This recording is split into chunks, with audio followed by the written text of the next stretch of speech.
আজকে আমি তোমাদের সাথে শেয়ার করব আমার এবছরের জন্মদিনের একটা মিনি ব্লগ, যেটা আপলোড করতে অনেকটা লেট করে ফেলেছি। রাত 12টার সময় দিদি আমাকে বললো যে যা তুই একদম রেডি হয়ে আয়।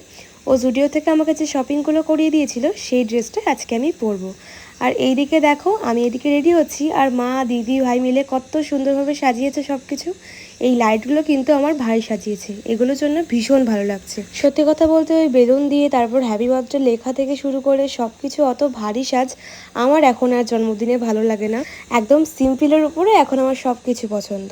আর এই যে ফুলটা, এটা কিন্তু আমার ভীষণ পছন্দ হয়েছে, মানে এটা একদম আনএক্সপেক্টেড। আমি জীবনে প্রচুর প্রচুর প্রচুরবার ফুল পেয়েছি, বাট বুকেট বা হ্যান্ড তোড়া ধরনের এই ধরনের ফুল আমি বার্থডের কয়েকদিন আগে একটা ভিডিও দেখে মাকে বলছিলাম যে মা আমি এই ধরনের ফুল আজ পর্যন্ত এখনও কোনো দিন গিফট পাইনি। জাস্ট ক্যাজুয়ালি বলেছিলাম, আর মা সেই কথাটা একদম মন দিয়ে শুনে রেখেছিল। আর ওই যে সুযোগ পেয়ে আমার জন্মদিনে সেটা দিয়েও দিয়েছে। আর এই দেখো আমি একদম রেডি হয়ে গেছি। আজকে আমার এই লুকে কেমন লাগছে তোমরা কিন্তু অবশ্যই আমাকে জানিও। যদিও তোমরা প্রচুর প্রচুর ছবি দেখে নিয়েছো, কারণ তোমাদের সাথে আমি বার্থডের দিনই সব ছবিগুলো আপলোড করে দিয়েছিলাম। তারপরে মা আমাকে ফুলটা হাতে এমনভাবে ধরিয়ে দিল, দেখে মনে হলো আমাকে হয়তো স্টেজে সম্বর্ধনা দেওয়া হচ্ছে।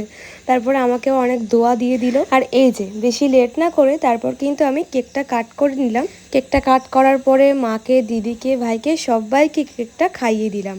আর এইভাবে হাসি মজার মধ্যে গোটা ফ্যামিলির সাথে আমি খুব ভালোভাবে আমার বার্থডেটা কাটিয়েছি।